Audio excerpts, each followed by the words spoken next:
स्वागत है आप सभी का हमारे YouTube चैनल में। और आज हम डिस्कस करने वाले हैं एक्सरसाइज 4A। तो देखते हैं एक्सरसाइज 4A में सबसे पहला क्वेश्चन अपना कि what is the contribution of the following in atomic structure. पहला है महर्षि कन्नड़ और दूसरा पूछ रहा है डेमोक्रिटस। देखते हैं पेज नंबर 53 पे इनके कंट्रीब्यूशन के बारे में। तो देखो जो महर्षि कन्नड़ है, तो according to Maharshi Kannada, matter considered of इंडेस्ट्रक्टिबल minute particles called parmanus. Param means ultimate and anu means particle, now called atoms. A parmanu does not exist in free state, rather it combines with other parmanus to form a bigger particle called anu. अणु बोलते हैं इसको, वैसे now known as molecule. और फिर बात करें Democritus के बारे में, तो इन्होंने जो परमाणु थे उनको क्या नाम दिया? Atom, which comes from the Greek word Atmos, जिसका मतलब होता है इंडिविजिबल। तो ये कंट्रीब्यूशन है महर्षि कन्नड़ का और डेमोक्रेटस का। क्वेश्चन नंबर 2 है हमारा कि स्टेट डेल्टन्स एटॉमिक थ्योरी। तो पेज नंबर 53 पे है इसका answer. On the bottom of the page under the heading the main postulate of Dalton atomic theory, कि पहला है कि matter consist of very small and individual particle called atom. और ये जो है कि क्या neither be created nor destroyed. और एटम्स जो होते हैं एलिमेंट के वो अलाइक हैं in all respect but the differ from the atoms of other element. और जो atoms of an element combine in small number to form molecule. इसके अलावा दो और है कि atoms of one element combine with atoms of another element in a simple ratio to form molecules of compound. Atoms are the smallest unit of matter that take part in chemical reaction. तो ये क्या है? ये postulate है आपका Dalton के atomic theory का main postulates. बात करें क्वेश्चन नंबर 3 की, तो पूछता है कि what is the alpha particle. Page number 56 पे देखो। एक alpha particle is doubly charged helium ion containing 2 proton and 2 neutron. It is formed by removing 2 electrons from helium atom. Next question number 4 है कि what are cathode rays, how are these rays formed. Page number 54 पे देखो discovery of electron में। यहाँ से देखो कैसे form होता है वो देखते हैं। फिर नीचे दिया ही हुआ है कि वाटर कैथोड रेस, उसका भी आंसर मिल जाएगा। तो गैसेस जो होते हैं वो ऑर्डिनरीली पुअर कंडक्टर होते हैं इलेक्ट्रिसिटी के। हाउ एवर जब हाई वोल्टेज यानी 10,000 वोल्ट चार्ज जो है एक इंडक्शन कॉइल से अप्लाई किया जाता है ट्यूब्स में, जो कि फिल्ड है गैसेस से at very low pressure 0.01 mm of Hg। तो जो गैसेस होते हैं वो गुड कंडक्टर बन जाते हैं इलेक्ट्रिसिटी के और बिगिन टू फ्लो और फ्लो करने लगते हैं कैथोड से एनोड की तरफ in the form of rays. तो since this rays originate from negative plate that is the cathode and travel from the cathode toward anode, they are called cathode rays. तो देखो cathode rays की definition भी मिल गई और कैसे form हुआ वो भी मिल गया। क्वेश्चन नंबर 5 देखते हैं कि what is the nature of charge on cathode rays and anode rays. तो कैथोड रेज पे निगेटिव चार्ज होता है और एनोड रेज पे पॉजिटिव चार्ज होता है। नेक्स्ट है आपका क्वेश्चन कि how are X rays produced. Page number 55 पे है इसका आंसर। पेज नंबर 55 में टॉप पे देखो, when a beam of cathode rays is made to fall upon hard metallic target like tungsten, X rays are produced. तो इस तरीके से एक्स रेज प्रोड्यूस करते हैं। क्वेश्चन नंबर 7 है कि why were anode rays also called as canal rays. Anode rays को canal rays क्यों कहा गया? पेज नंबर 55 पे।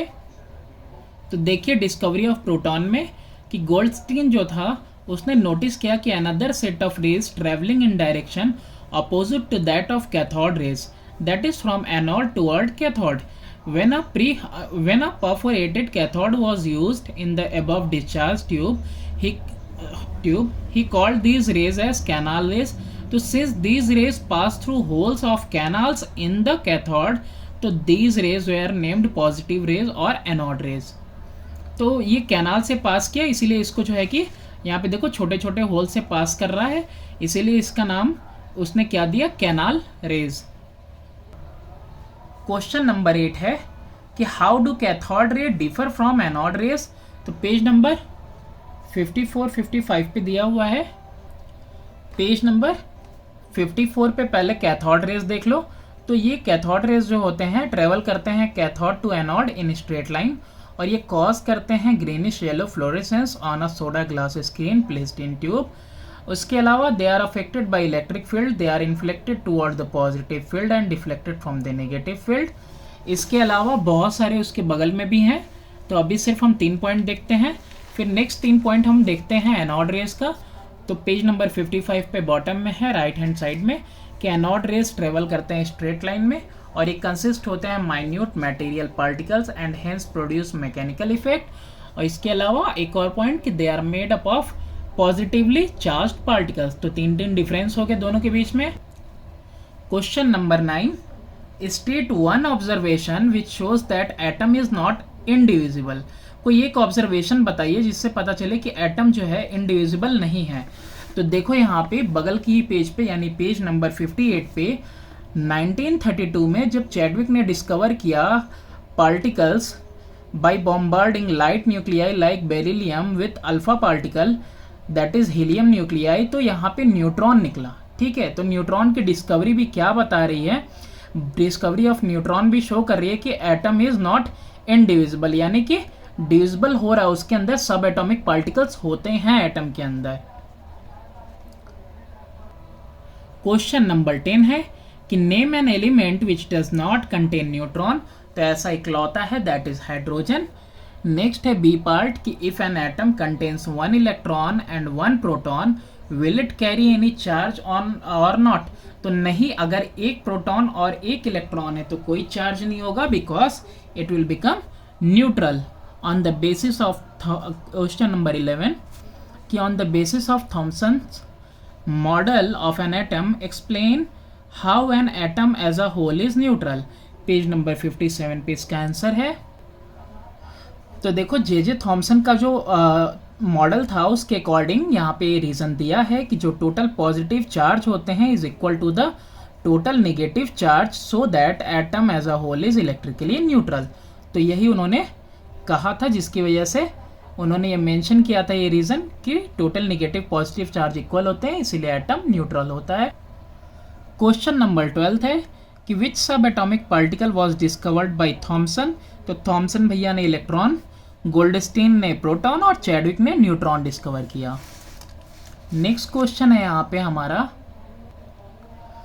Name the sub atomic particle whose charge is +1। तो ये प्रोटॉन है, -1 तो इलेक्ट्रॉन है, और 0 चार्ज किस पे है, न्यूट्रॉन पे। क्वेश्चन नंबर 14 का ए देखो, which metal did Rutherford select for his alpha particle scattering experiment and why. ठीक है, कौन सा मेटल और क्यों यूज किया। बी पार्ट है कि व्हाट डू यू थिंक अब would be the observation of alpha particle scattering experiment if carried out on heavy nucleus like platinum, light nuclei like lithium। Page number 56 पे part A part B दोनों का answer है। तो कौन सा element इन्होंने select किया था, तो ही सेलेक्टेड गोल्ड, और selected gold foil because he wanted as thin a layer as possible and gold is the most malleable metal. तो कौन सा सेलेक्ट किया, गोल्ड, और वाई का भी रीजन मिल गया। अब इसकी बात है कि अगर बॉम्बार्डिंग जो है के लिए अगर उन्होंने प्लेटिनम और उसको लिथियम यूज़ किया होता तो देखो हैवी मेटल जैसे कि platinum will show the same observation with alpha particle as shown by gold foil, but if light nuclei like lithium is used then fast moving alpha particle may even push the light nucleus aside and may not be deflected back. तो इसीलिए इसका use नहीं किया, और किया होता तो ये इफेक्ट होता। क्वेश्चन नंबर 15 है, on the basis of Rutherford model of an atom which सब atomic particle is present in the nucleus of atom. तो कौन सा जो है न्यूक्लियस में प्रेजेंट है, तो that is proton. Which part of atom was discovered by Rutherford, Rutherford ने न्यूक्लियस जो है कि डिस्कवर किया। 17th है कि how was it shown that atom has empty space. तो ये पेज नंबर 57 पे है कि कैसे शो हुआ कि एटम के पास एम्प्टी स्पेस है। रदरफोर्ड के मॉडल का सबसे पहला ही पॉइंट देखो जो दिया हुआ है आपकी बुक में कि the atom contains a large empty space extra nuclear space, this is why most of the alpha particle pass through the metal foil without deviating from there path. तो रीजन मिल गया कि ज़्यादातर अल्फा पार्टिकल पास हो गए metal foil से बिना deviation के अपने पाथ से, इसका मतलब बहुत सारा लार्ज स्पेस था। Question number 18, state one major drawback of Rutherford model, कि रदरफोर्ड मॉडल का सबसे बड़ा ड्रॉबैक क्या था। तो देखो पेज नंबर 57 पे दिया हुआ है कि in an electron when moving round the nucleus continuously should radiate energy, उसको रेडिएट करना चाहिए एनर्जी, दैट इज कि लूज करना चाहिए energy. As a result it should be gradually pulled toward the nucleus, तो जैसे जैसे उसकी एनर्जी लूज होती जाएगी न्यूक्लियस के अंदर जो चार्ज है वो उसको अपनी तरफ अट्रैक्ट करता रहेगा and and up colliding with it, और लास्ट में क्या करेगा, कोलाइड कर जाएगा। This should result in total collapse of the atom, और अगर ऐसा हुआ if it was so the atom should be highly unstable, तो एटम कैसा रहेगा, अनस्टेबल। लेकिन एटम कैसा होता है, स्टेबल। तो यही सबसे बड़ा ड्रॉबैक था इनकी थ्योरी का। क्वेश्चन नंबर 19 है कि in the given figure alongside name the shells donated by A B C, which shell has the least energy.